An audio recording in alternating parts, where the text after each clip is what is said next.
Your new album, Big, is a major pop moment from start to finish. When I listened to this record for the first time, it felt like a second debut album. So, do you personally see any parallels with that record, or personally feel like a rebirth in a sense as well? Absolutely.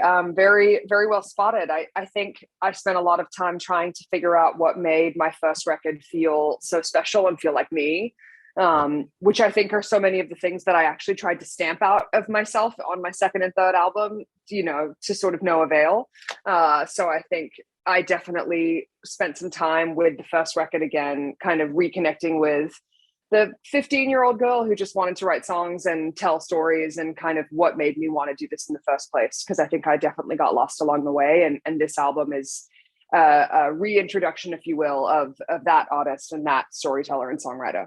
Their storytelling is the most vulnerable you've kind of been. Like, obviously, we have some of the greatest breakup anthems from your discography, but this one felt like this was about you, and this is what you needed to finally say. Yeah, thank you for saying that. That makes me feel really happy, because that's always the goal, you know what I mean? And you never know how it's actually going to work out. So I'm really glad that it translated enough for you to pick that up.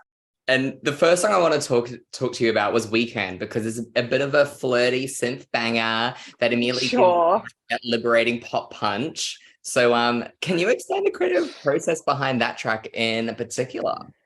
Yes, Weekend is one of my faves on the record, so I'm glad you're asking about it. It actually was the song that took the most energy out of us.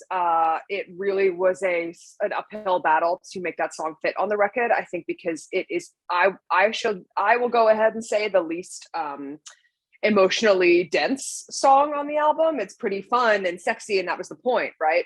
And so we wrote it. I actually was like, I don't even know if this is going to make the record, because I was like needing to go write a song like Big, go write a song like Someone Else, go write, the songs that feel so emotionally important and weighty, to then arrive at like, oh, and now after I've done all of that, I actually really want like a little bit of a dumb, like, pop jam that's kind of a little bit less stakesy, because so much of the other music is so emotional that it's like, oh, I actually need a breath to just have some fun.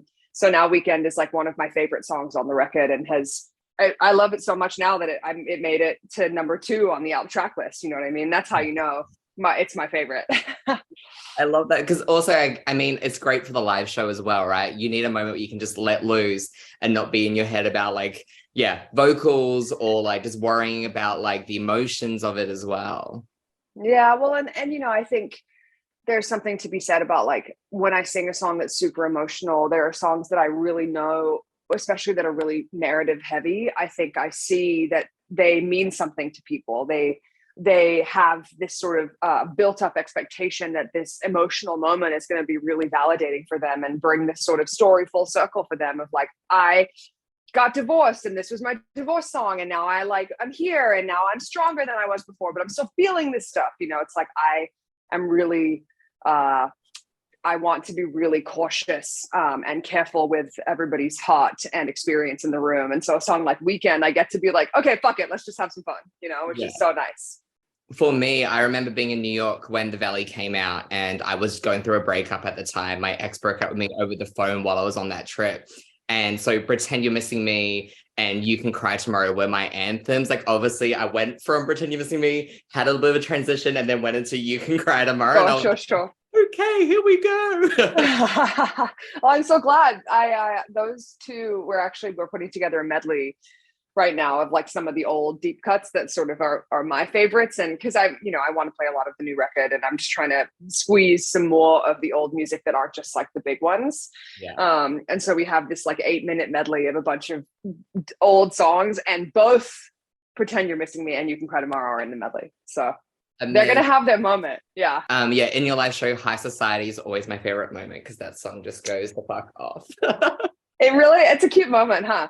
Yeah. High Society is one of those that no matter how much I love or hate it at any given moment, it's always going to be in the show. You know what I mean? It better be, because it went off at the Katy Perry shows. It went off at the Kylie Minogue shows. So, oh, honey, we've really had a whole life together, haven't we? Wow. Yeah. Another track I want to talk about was the brief Hey It's Eddie, because it gives me stripped intro vibes from Christina Aguilera. Was that something Okay, you were kind that of is an iconic record. Wow, to be compared to ex Tina herself. Yeah. Um, wow, I love that album. And now that I'm thinking about it, hell yes, it's definitely inspired by that.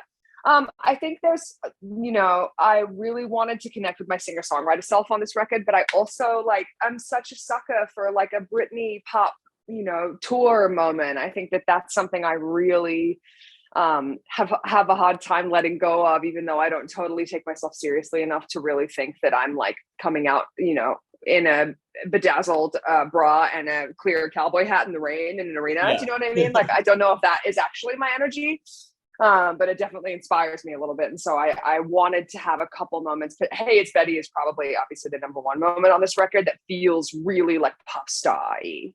Yeah. I remember seeing your Instagram stories when you saw Christina Aguilera at the Hollywood Bowl. Oh yeah. And you were losing your mind. And I was like, I love this. Yeah. Ex-Tina all day, every day. Her first record, seminal for me. Like, yeah. Oh my God, the deep cuts out, blessed, woo, for every breath that's in me, woo, that's my song. There are a lot of nostalgic pop references on this record, and I feel like that's something you've always kind of experimented with. I mean, look at the one on Betty, for instance. Like, that song, when I first heard it, I was like, Betty's having a boy band moment, here we fucking go. In sync. Yes, my ode to Lance Bass. Yeah, very much. My inspirations really range from like very mathematical Swedish pop that is Britney and NSYNC, and this time when Max Martin has always, but was especially reigning so sort of strong at the time. But then also it's like a huge sort of influence on this record specifically is like Kenny Loggins and Phil Collins and Mike and the Mechanics, 80s a lot of 80s dudes. I mean, I also of course like Whitney Houston and even like the Pointer Sisters and stuff like that. I think like the Footloose soundtrack is kind of my ultimate energy match. So there are definitely a lot of references to a lot of different time periods on this album, but particularly I always make this joke that I don't really do cocaine, but I think I have the energy of somebody who does a lot of cocaine. Like that's already built into me as it is. So I think I really relate to, and like I'm drawn to the 80s when it was like that kind of, everybody was like just on uppers making music that was like so high energy, like Danger Zone for Top Gun, Footloose is like so fast and crazy. I'm like, This is my vibe. I'm bringing the Energizer Bunny energy to 2023. When I interviewed LPX once, she said her music was sonical cocaine, and I was like, yes, sick. That's exactly what it is. Correct. Also, I love her. That's so great. Now, because the title track Big is a very vulnerable yet anthemic moment, which feels like a special dedication to your child self. How badly did little Betty need this musical reassuring? So bad, worse than I really expected, or I kind of even understood when it was happening. So I feel really like every time I spent a couple months listening to it, and it was every time I would listen to it, it would bring tears to my eyes. So it's really, really like I had a fear that I wasn't going to be able to sing it and get through it. And I'm sure on tour at some point when I'm like in front of my fans and they're singing stuff back to me, I'm going to have a moment of like, oh my God, I don't know if I can make it through, but I did it on the Today Show and I got through it successfully with no tears. I was like, all right, that's a win for me. It really has, it's a song that I didn't know I needed. And I feel like I've had a couple people be like, that's the song, babe. And I'm like, it's funny. It's not even really like, that's the song, because it's going to be my biggest song and it's a hit song. I think it's like, it's such an important brand statement for me as an artist about who I really want to be and the kind of stories I really want to tell, which is, hey, look at me. Like I grew up watching all these girls who didn't look like me and I didn't think that I had a place. And I kind of like, I've made one for myself. And like, if that's what you need to do, you can do that too. And now we live in a world where that's actually like celebrated and kind of the whole point, and be an example to people who feel like they're a little bit outside of society and maybe in the way that I did growing up. Because who was one of the comforting soundtracks in your life at that time in your life? Oh, well, since I'm talking to an Australian, you'll know I always want to say Missy Higgins, but no one knows who Missy Higgins is. Yes, Missy. The Sound of White is like how I learned to play piano. That record, I had the songbook that had all the piano score in it, and I would sit and I was like teaching myself how to play. So I think she was really, her and like Sarah Bareilles were my two sort of like singer-songwriter queens growing up, in a really important and powerful way. This record was incredible. I mean, I'm a little bit biased. I've loved every single one of your records, and I'm always like, this is You're better being than nice. the last one. But it really is, I feel like the big moment for you. So Thank you. Well, and honestly, I was in the grocery store, Thomas, not 2 hours ago, and a lady came up to me and she was like, "I love your new record," and I was like, "Hey, sister."